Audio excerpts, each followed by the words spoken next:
Hola, qué bendición poder dedicarte unas palabras de bienvenida. Es de gran alegría estar frente a ti en una nueva entrega de Conociendo al Salvador, ese espacio especial dedicado a que juntos podamos profundizar más nuestro conocimiento de las Escrituras y lo que ellas nos revelan acerca del Señor Jesús y su proyecto redentor. Soy tu facilitador, Julio César Labrador, y en esta ocasión quiero invitarte a ver un episodio titulado La Iglesia del Salvador, un tema que sin duda será de mucho interés. Pero como ya es costumbre, permíteme primero hacer un breve recuento de lo que fue el capítulo anterior. En primer lugar, estuvimos viendo cómo la Biblia identifica al enemigo de Dios como diablo y Satanás, palabras griegas que significan calumniador y adversario respectivamente. La Biblia también identifica a ese individuo como la serpiente antigua, o sea, la del Edén mediante la cual fue tentada Eva, dando así a entender que la tentación no fue realizada por aquel animal, sino que el mismo Satanás fue el que estaba obrando a través de él. También analizamos que originalmente Satanás fue un ser creado por Dios, solo que de manera perfecta, tanto en su parte moral como física. Pero él usó su libre albedrío para rebelarse contra su hacedor, dando origen así al pecado, y como resultado de su degradación se convirtió en el ángel caído que engañó a la tercera parte de los ángeles del cielo. Luego trasladó su rebelión a esta tierra, haciendo caer a los representantes de nuestra raza, Adán y Eva, e insertando la maldad en toda la naturaleza.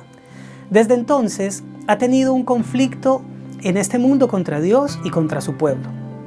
Habiendo dicho esto, prosigamos con nuestro análisis de hoy, que como sabes, usa la metodología de hacer preguntas que encuentran su respuesta en la palabra de Dios. Y el primer interrogante tiene que ver justamente con el pueblo de Dios contra el que Satanás lucha. ¿Cuál dice la Biblia que era ese pueblo? Permíteme leer lo que al respecto nos dice Éxodo capítulo 6, versículos 6 y 7.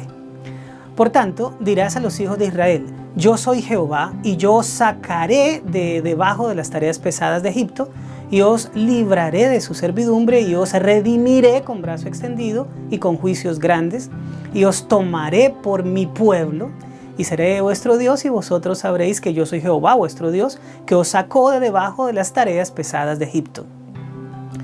Como se ve claramente, la nación de Israel fue escogida por el Señor mismo como su pueblo. Él lo rescató, lo liberó, lo estableció y lo convirtió en un país sobre el cual puso su nombre y a quien todos adoraban con exclusividad, reconociéndolo como su único y verdadero Dios. Con esto como base, me gustaría añadir que había otra forma de referirse a Israel en su condición de pueblo. ¿Cuál era esa otra manera que tenía Dios para referirse a ellos?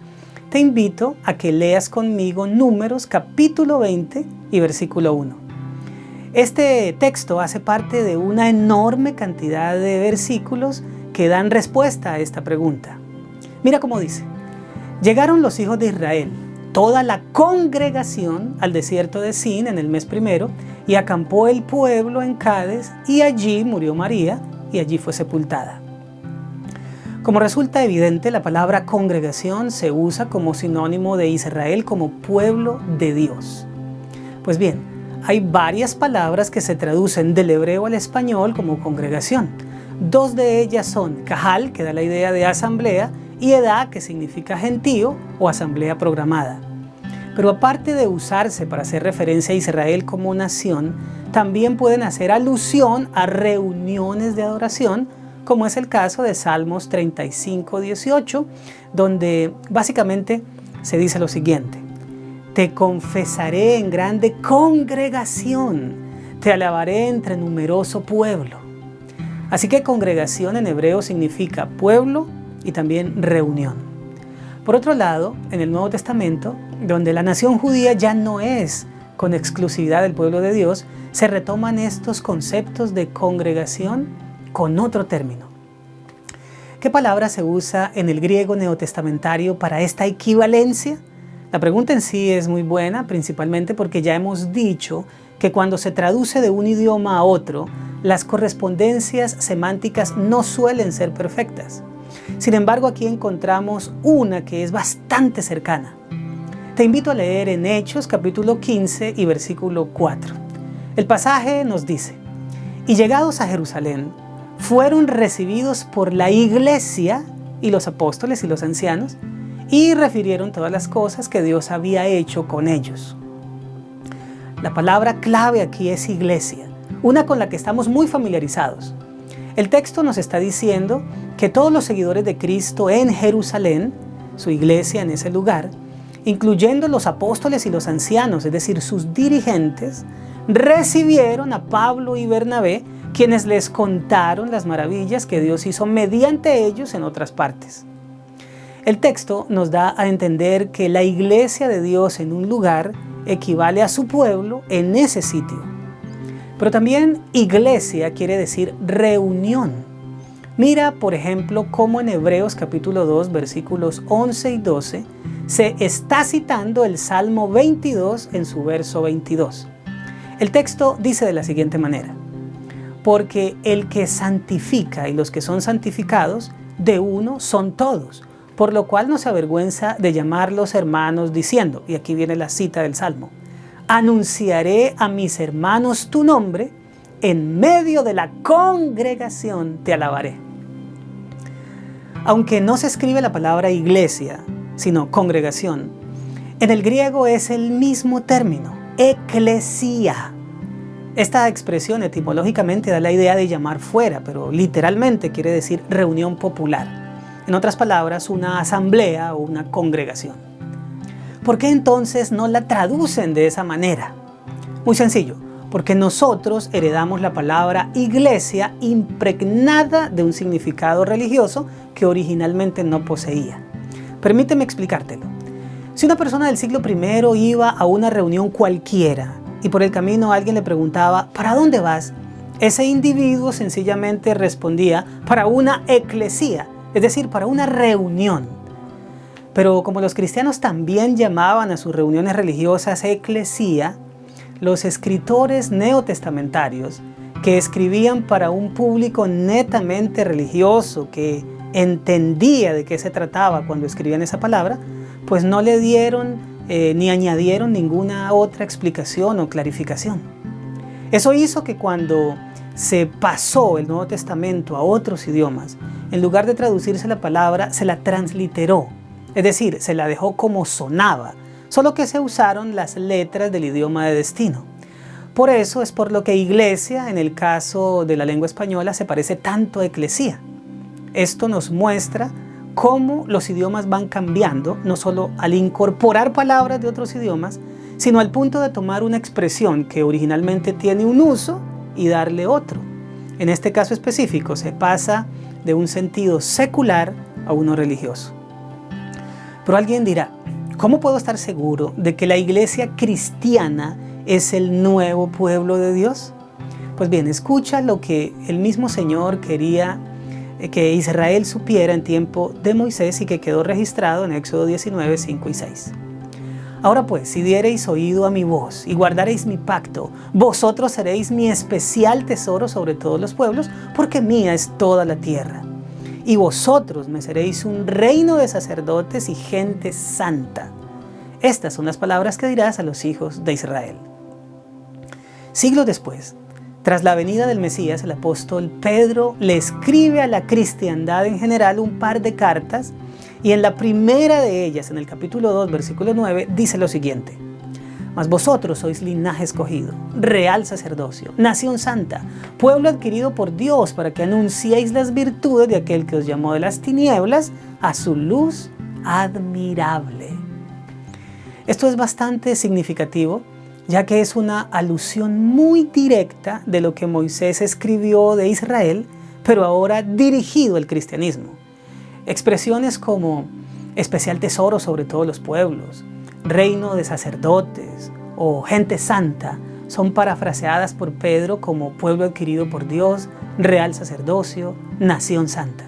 Y quiero enfatizar esto último, ya que identifica a la iglesia cristiana como una nación espiritual apartada por Dios.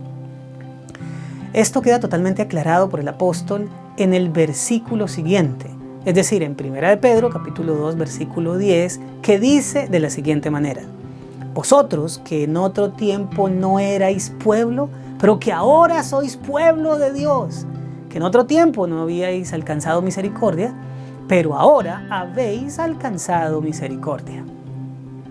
Para él, el apóstol, Israel dejó de ser en términos nacionales el pueblo de Dios, y para seguir siendo parte de él, cada judío debía ingresar al Israel de la fe, del cual la iglesia cristiana es su parte visible.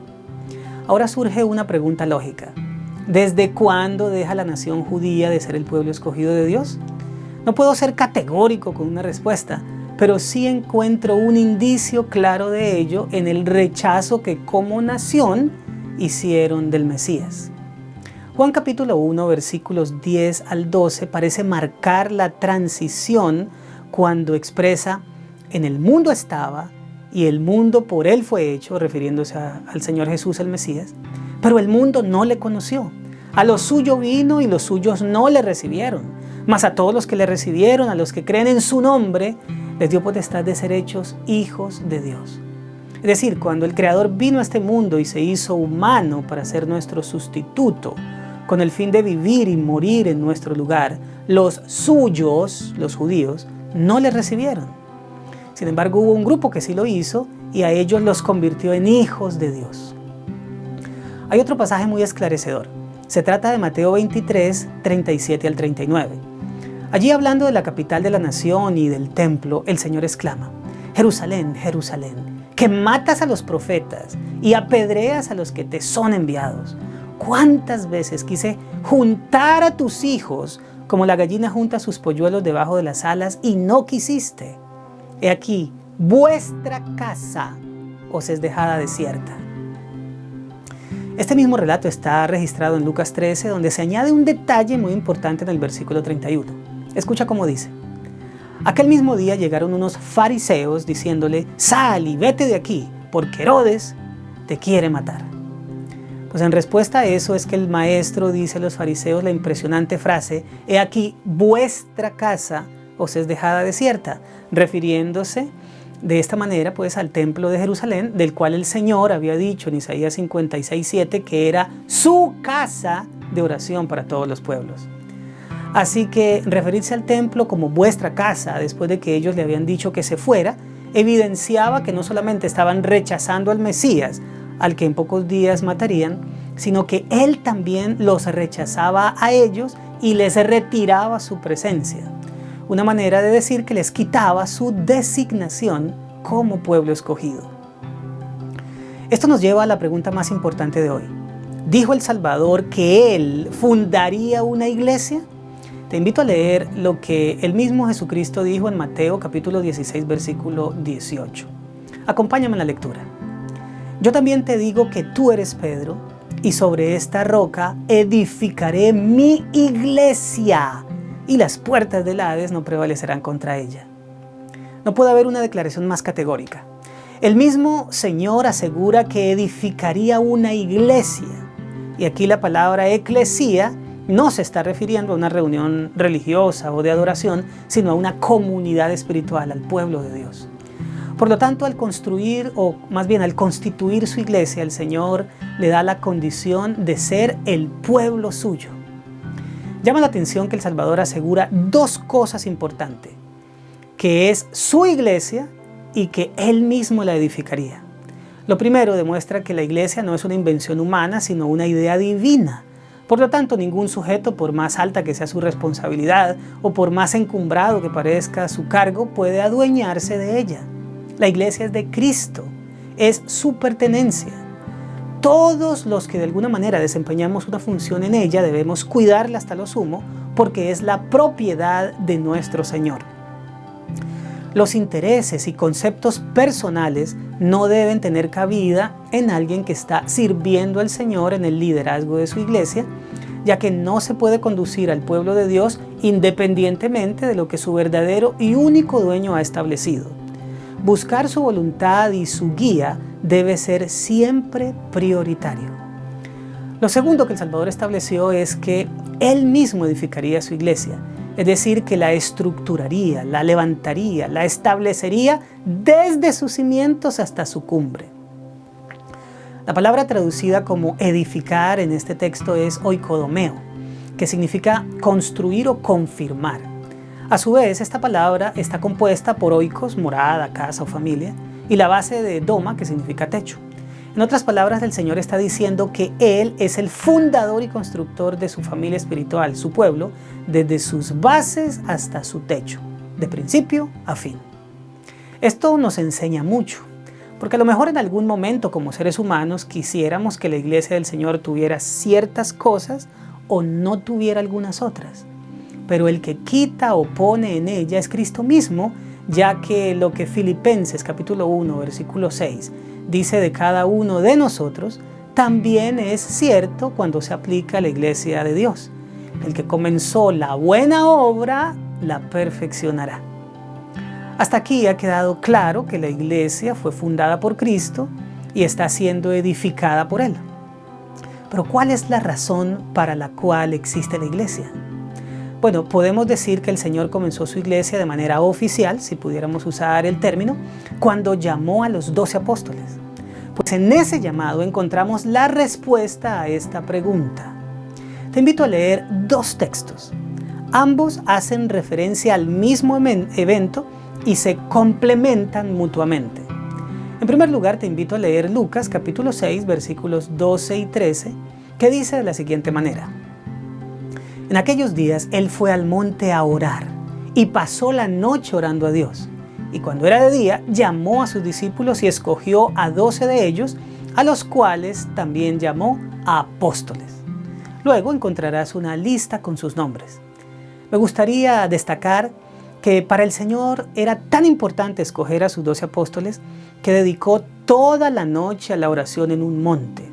Hizo una vigilia completa en comunión estrecha con el Padre porque sabía que iba a elegir a quienes formarían la estructura inicial de su iglesia y la dirigirían una vez Él ascendiera al cielo.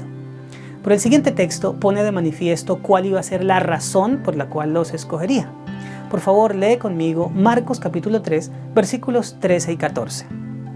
La Biblia dice: Después subió al monte y llamó así a los que Él quiso y vinieron a Él y estableció a 12 para que estuviesen con Él y para enviarlos a predicar.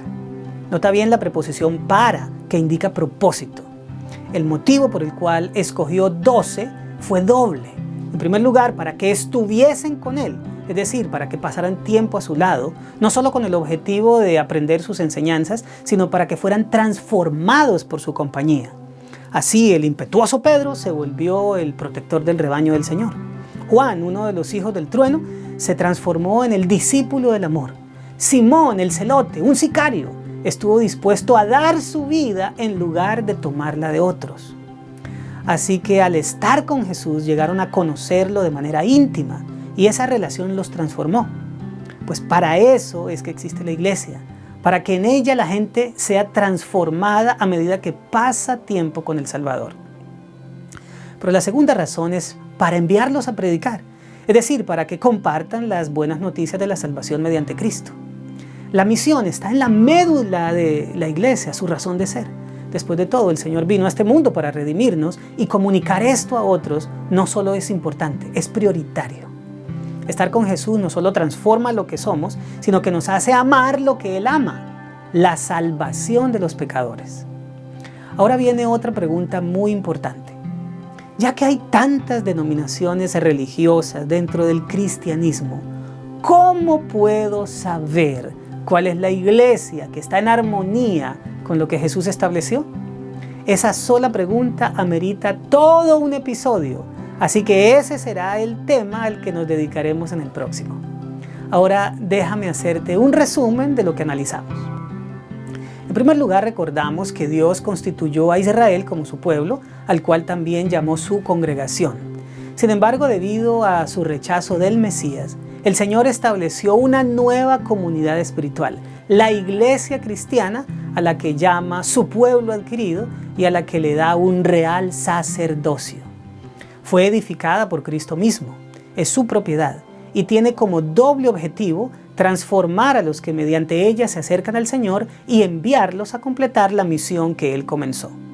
Por lo tanto, quiero invitarte a tomar una decisión.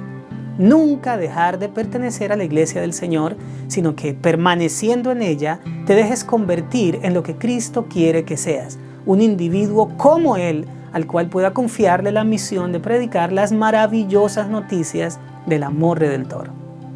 Bueno, hemos llegado al final. Me despido con un fuerte abrazo y espero que estés atento a la próxima emisión de Conociendo al Salvador. Hasta entonces.